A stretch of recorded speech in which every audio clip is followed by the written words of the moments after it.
morning, students. Today we are going to start with the third chapter of geography, that is your book 16 chapter, Natural Vegetation and Wildlife. This is third chapter of our geography that we are going to cover. So students, for life, for making life possible, we require three things, that is land, water and air. For sustaining life, for making life possible, जीने के लिए we need three things, air, water and land. So we can say that the narrow zone where three spheres of our life, that is hydrosphere, water, lithosphere, land and atmosphere, air, combines, that narrow zone, here the three spheres combines now. At this narrow zone life is possible. Understand? Where hydrosphere, lithosphere, atmosphere, or we can say water, land and air. What I told you कि जीने के लिए we need three things, land, water and air.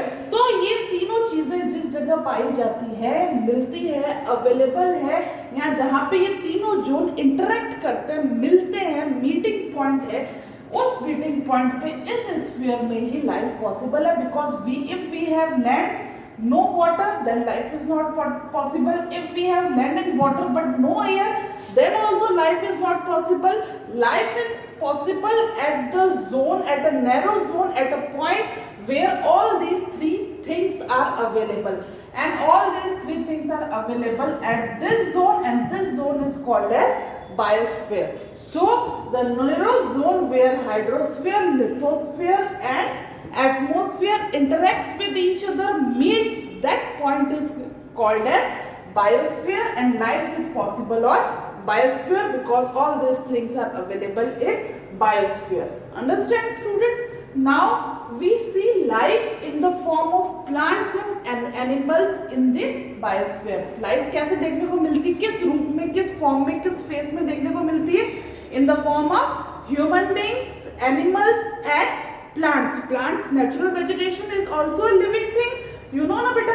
So we see life in the form of plants and animals in this biosphere. So our chapter is regarding natural vegetation, that is our plant life, and animals, that is wildlife. ठीक है? All natural vegetation, whether it is man-made or grown naturally. Earlier we used to call natural vegetation to those vegetation which used to grow naturally without any human support. Understand? जो अपने आप grow कर जाते हैं, ठीक है?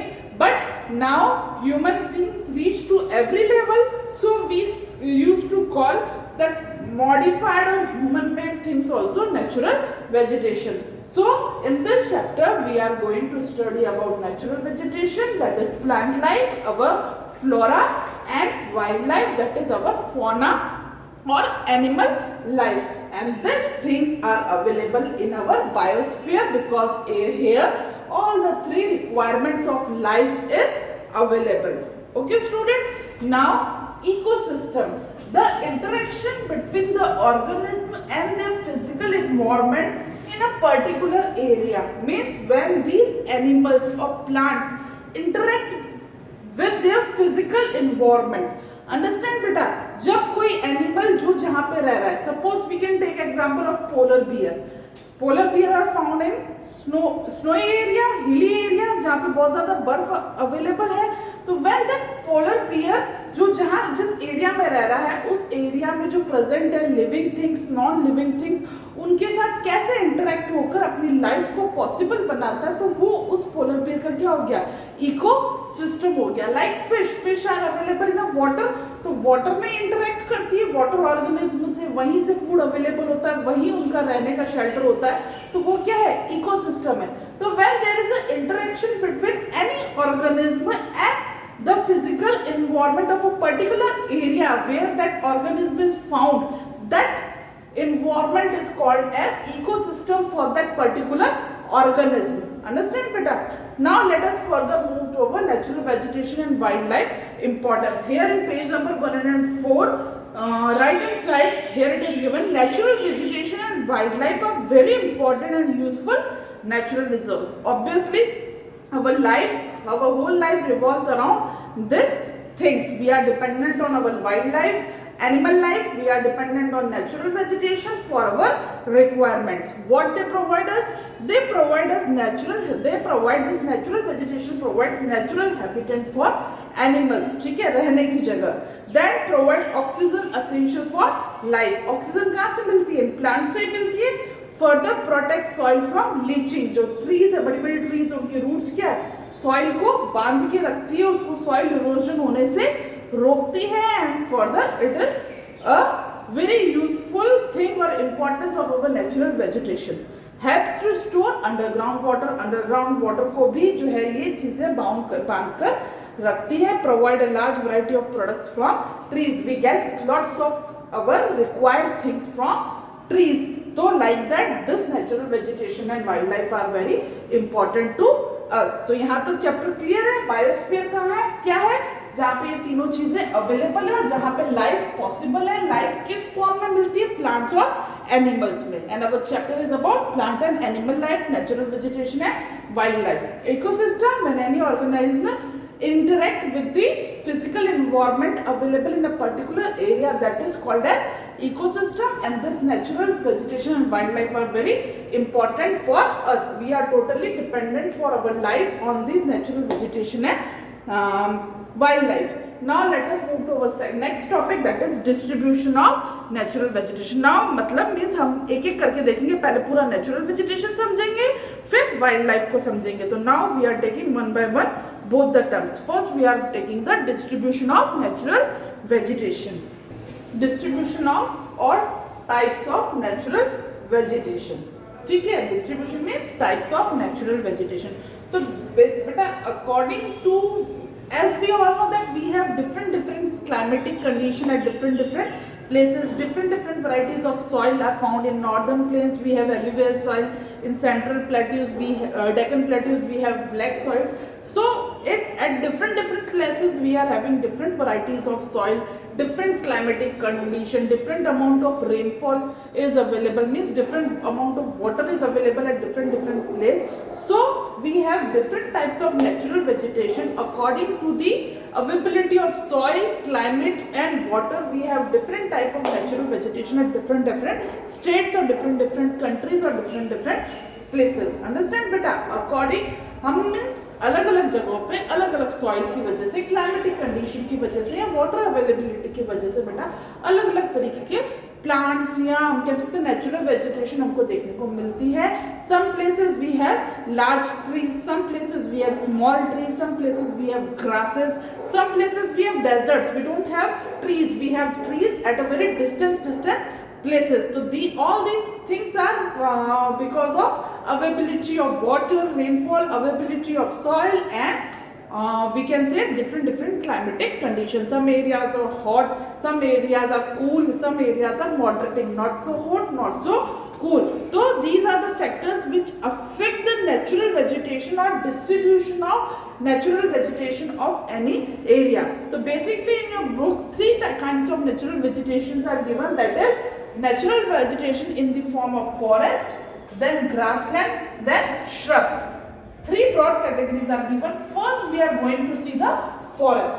ठीक है, forests are available in the areas where there is a plenty of rainfall, heavy rainfall, abundant of water supply is available ना बेटा.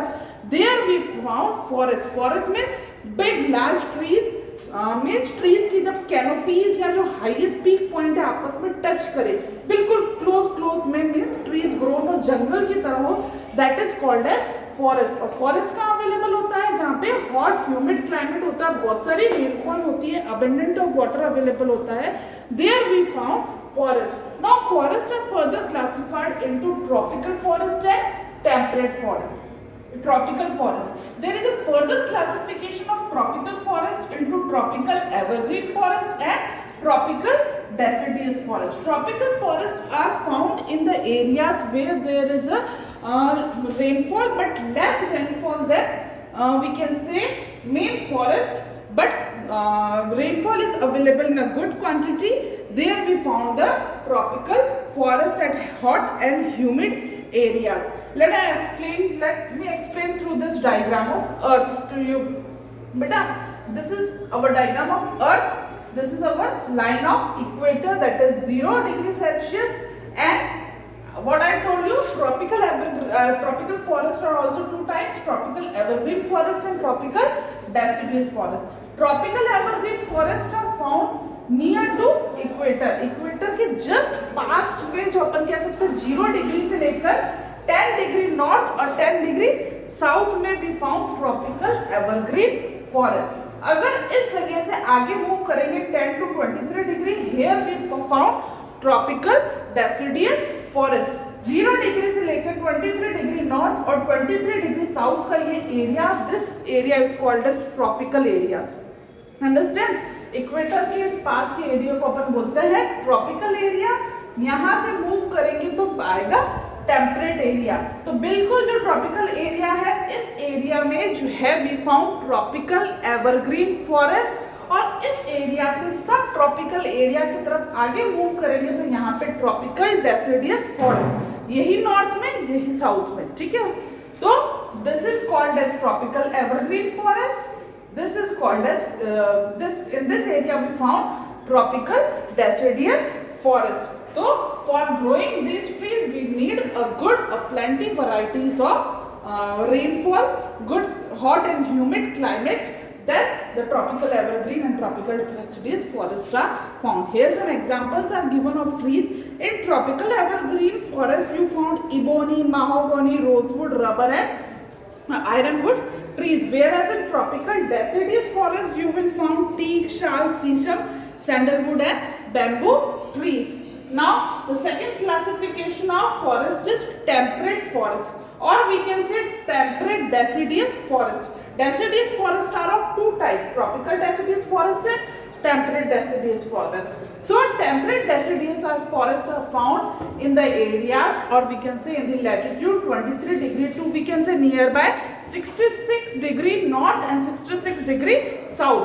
Here these portions we found tropical temperate deciduous forest. So deciduous forests are of two types: tropical deciduous and temperate deciduous. Near to equator in tropical areas, tropical deciduous; in temperate areas, temperate deciduous forests are found. Because of the changes in the climate, because of the we can say availability of rainfall, here the good amount of rainfall is available as compared to this area. So different vegetation are found in different latitudes. In this temperate deciduous forest we found trees like oak, ash, beech, elm, poplar and pine. ठीक है. Then there is a second classification of forest, that is grassland. So beta grassland is also of two types.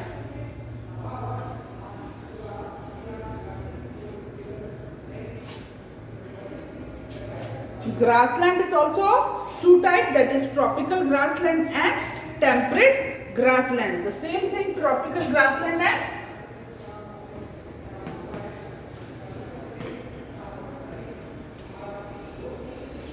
and temperate grassland. Okay, so these tropical grasslands are available in the areas in between equatorial forest and tropical desert. Equatorial forest जो है, equatorial के पास में forest जो है, उनके बीच में और tropical desert के बीच में some grasslands are available, that is called as tropical grassland. अब grassland सिर्फ grass के फॉर्म में नहीं, स्मॉल ट्रीज के फॉर्म में भी हो सकता है. जैसे कि फॉरेस्ट में जो है लंबे लंबे ट्रीज या पास हैं, तो ग्रासलैंड में थोड़ा दूर दूर होंगे और थोड़ा शॉर्ट हाइटेड होंगे एज कंपेयर टू फॉरेस्ट. क्या कि क्लाइमेटिक कंडीशन में चेंज है, रेनफॉल में चेंज है और मे बी सॉइल टाइप में चेंज है, इसलिए इनके कंपेयर में लेस हाइटेड ट्रीज होंगी, थोड़ा डिस्टेंस में होंगी. तो सिर्फ ग्रास जो है सिर्फ वो घास के फॉर्म में नहीं होगी. ठीक है. और अब इधर ट्रॉपिकल ग्रासलैंड में जो ग्रासेस होगी वो लंबी लंबी होगी, जैसे कि एग्जांपल आप देख सकते हो सवाना ग्रासलैंड्स का. ठीक है. और जबकि टेम्परेट ग्रासलैंड में जो ग्रास होगी वो छोटी हाइट की होगी. एग्जांपल आप ले सकते हो Pampas, prairies, steppes, velds, downs, Australia, North America, इन सब के एग्जांपल्स दे रखे हैं कि किस तरीके के टेम्परेट ग्रासलैंड यहाँ पे अवेलेबल है. और ट्रॉपिकल ग्रासलैंड का एग्जांपल अपन ने सवाना ले लिया है बेटा. तो ये जो है because of the different conditions. ठीक है. ग्रासलैंड में स्मॉल ट्रीज होंगे, थोड़ी सी डिस्टेंस में होगी, और ग्रासेस अवेलेबल होगी. Now we are moving to third point, that is shrubs. अब shrubs are also further classified into two, that is dry desert vegetation and tundra vegetation. Desert vegetation and tundra vegetation.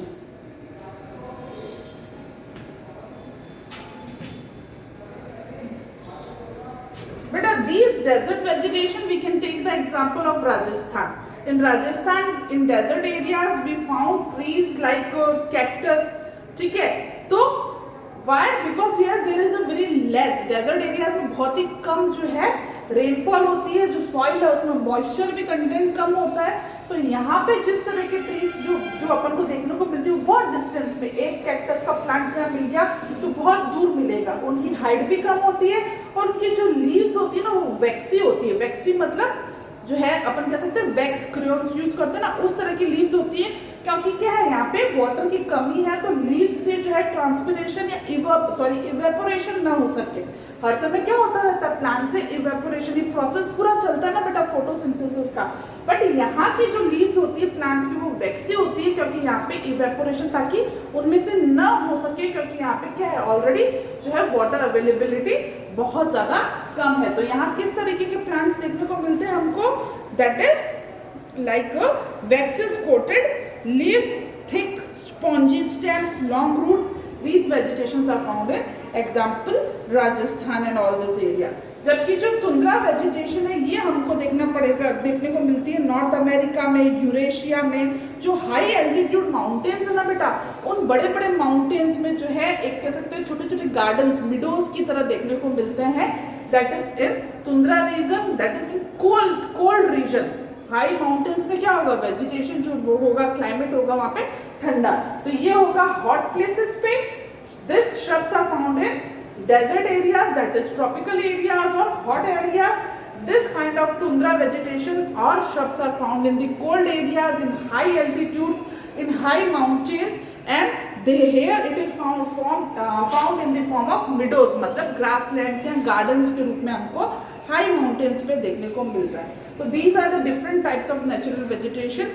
Read the chapter, beta. If you have any problem, you can ask me. I am explaining you in a short form that basically we have three broad categories of natural vegetation, that is forest, grassland and shrubs. Forest are further classified into tropical forest and temperate forest. Tropical forest में अपन ने पढ़ा evergreen forest, दूसरा अपन ने पढ़ा tropical deciduous forest. Temperate forest में अपन ने पढ़ा temperate deciduous forest. ठीक है, अच्छा फर्दर एक मैंने मिस कर दिया, आपका एक और फॉरेस्ट था, forest of the taiga region. Tiger region में जो फॉरेस्ट होता है ना उसमें कॉनिफरस ट्रीज होती है. कॉनिफरस ट्रीज में कॉर्न शेप की तिखी तिखी नीडल कैसी होती है, सुई में जैसे चुभती है ना वैसे उनकी लीव्स का जो पॉइंट होता है ना वो चुभने जैसा होता है, कॉर्न शेप का होता है. तो वहां को बोला जाता है कॉनिफरस फॉरेस्ट. ठीक है, तो इधर एग्जाम्पल दे रखे हैं फर, सुप्रस, स्टिका, लार्च एंड रेडवुड जो है एग्जाम्पल है टाइगर फॉरेस्ट के ट्रीज के नेम दे रखे हैं बेटा यहाँ पे. फर्दर ग्रासलैंड बताया मैंने, ग्रासलैंड में ट्रॉपिकल ग्रासलैंड जो हॉट एरियाज में और टेम्परेट ग्रासलैंड जो लेस हॉट एरिया में है. फर्दर श्रब्स के भी तो एग्जाम्पल बताया मैंने आपको, डेजर्ट वेजिटेशन और तुंद्रा वेजिटेशन. राजस्थान वाले इलाकों को मैंने बताया एग्जाम्पल. फर्दर तुंद्रा रीजन्स में मैंने बताया मिडोज गार्डन जैसे होता है, हाई माउंटेन्स में होती है. नाउ जो नेक्स्ट हेडिंग दे रखी है आपके बुक में वो दे रखी है कंजर्वेशन ऑफ नेचुरल वेजिटेशन. तो बेटा why conservation? Conservation to protect the natural vegetation. Natural vegetation को प्रोटेक्ट करने की क्या जरूरत हो रही है? Because day by day our natural vegetation is decreasing और एक्सटेंडिंग. एक्सटेंडिंग मतलब खत्म होती जा रही है. काफी सारी स्पीसीज अपन कह सकते हैं बहुत सारे प्लांट्स की. क्यों? Because of the increasing population. Day by day क्या हो रही है? पॉपुलेशन इंक्रीज हो रही है.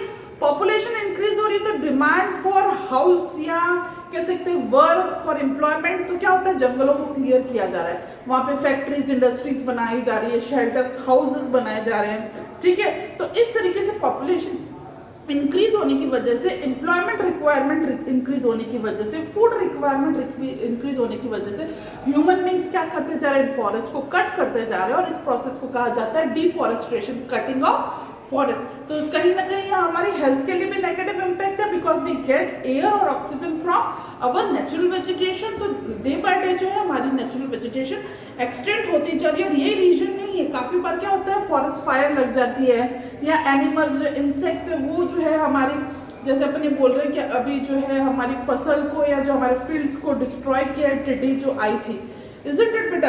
तो एनिमल्स काफी बार डिस्ट्रॉय कर देते हैं नेचुरल वेजिटेशन को, कभी फॉरेस्ट फायर आ जाता है, कभी नेचुरल कलामिटी आ गया, अर्थक्वेक आया, उनकी वजह से जो है वेजिटेशन, तो सिर्फ ह्यूमन बींग्स की वजह से नहीं, नेचुरल एनवायरनमेंट की वजह से भी डे बाय डे जो है अपन बोल रहे हैं ग्लोबल वार्मिंग हो रही है, इजंट इट। तो ये सारे रीजन है, नेचुरल रीजन है और मैनमेड रीजन है, जिनकी वजह से डे बाय डे जो है हमारा जो है नेचुरल वेजिटेशन डिस्ट्रॉय होता जा रहा है, और जिसका नेगेटिव इम्पैक्ट आ रहा है बैरन हिली स्लोप। जो हिली स्लोप्स है वो डे बाय डे जो है बैरन मतलब उजड़े हुए जंगल जैसे कन्वर्ट हो रहे हैं। इंक्रीज सरफेस रन ऑफ, तो जब बैरन होगा, हिली स्लोप्स पे प्लांट्स नहीं होगा, तो जो पानी है वो जो है बहकर आएगा, जिसकी वजह से फ्लड्स आ जाते हैं, इजंट इट। फिर है सॉइल इरोजन, मिट्टी भी बहकर चली जाती है, जो गुड क्वालिटीज ऑफ सॉइल है जिसमें हम जो है फार्मिंग करते हैं, क्रॉप्स ग्रो करते हैं, तो सॉइल इरोजन की वजह से वो मिट्टी भी बहकर चले जाती है। सॉइल इरोजन क्यों हो रहा है? क्योंकि तेजी से सरफेस रनफॉल हो रहा है, पानी तेजी से बह रहा है, फ्लड आ रहा है। फ्लड क्यों आ रहा है? क्योंकि प्लांट्स कम है, तो सॉइल को कोई होल्ड करने वाला नहीं है, उस पानी को कोई रोकने वाला नहीं है। Further less underground seepage of water, underground water level भी हमारा खत्म होता जा रहा है। रेनफॉल, वेजिटेशन किसको अट्रैक्ट करती है? रेनफॉल को, तो नेचुरल वेजिटेशन एक्सटेंड हो जाएगी तो रेनफॉल नहीं आएगी। देन डिस्ट्रक्शन ऑफ और वाइल्ड एनिमल जो कि नेचुरल हैबिटेट्स में रहते हैं, फॉरेस्ट में रहते हैं, तो पेड़ कट होने से वाइल्ड लाइफ भी खत्म होती जा रही है।